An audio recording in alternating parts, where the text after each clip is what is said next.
ralentir sérieusement les opérations ukrainiennes sur le front. Berlin répond, drones kamikazes allemands en approche. En réaction, l'Allemagne promet plus de 500 drones kamikazes à longue portée, capables de porter 50 kg d'explosifs sur 1200 km. Ces armes permettront à l'APU de frapper profondément derrière les lignes russes, probablement dans les mois à venir. Le 2 juillet 2025 se révèle être une journée riche en offensives, en gains tactiques et en rebondissements géopolitiques. Les forces russes maintiennent une pression constante sur tous les fronts, consolidant leur avantage terrain. La suspension des livraisons américaines marque un tournant critique pour Kiev, tandis que Berlin propose une alternative offensive via des drones puissants. Cependant, les pertes civiles côté russe rappellent que la guerre asymétrique continue avec des drones et missiles comme arme centrale.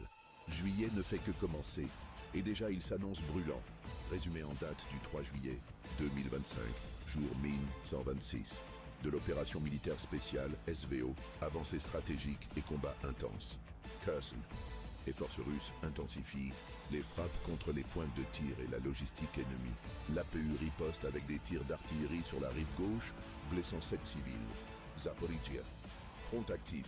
Les troupes russes progressent dans le nord-ouest de Kamensky et livrent des batailles acharnées à Sherbakov. Novo-Andreevka et Novodanilovka restent sous pression. Des succès tactiques notables dans le petit Tokmak. Ougledar. L'intensité des combats diminue légèrement, mais les affrontements persistent autour de Malievka et Voskresenka.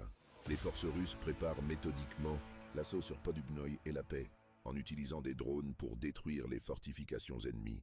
Pokrovski. Les Russes alignent le front le long de la frontière avec Dnipropetrovsk. À Fourmi et au sud du village, les combats sont violents. Les forces russes encerclent progressivement le village par le sud, menaçant les lignes d'approvisionnement ukrainiennes. Le ministère russe de la Défense confirme officiellement la libération de Razino, un point clé. Toretsk. L'ennemi échoue dans une tentative de contre-attaque à Jablonovka via Stepanovka. Les combats se poursuivent à Yablonovka et Alexandro-Kalinovo. Au nord de Toretsk, des accrochages près de la montagne Blanche et absurdité. MKR Shevchenko. La bataille urbaine est féroce. Malgré l'avantage en drone de l'APU, les forces russes avancent dans les faubourgs nord de Nikolaevka et atteignent Chervon. Dans Stupotchek, les deux camps s'affrontent violemment. Nord-Est et Krasnolimansk, combat statique à Serebrianka et Verkhnekamenski. Positionnel aussi à Glushenkovo, Niumir et Karpovka. Kupiansk. Les forces russes étendent leur contrôle au sud de Kondrachovka. De nouveaux succès tactiques au nord de Petropavlovka. Moscou annonce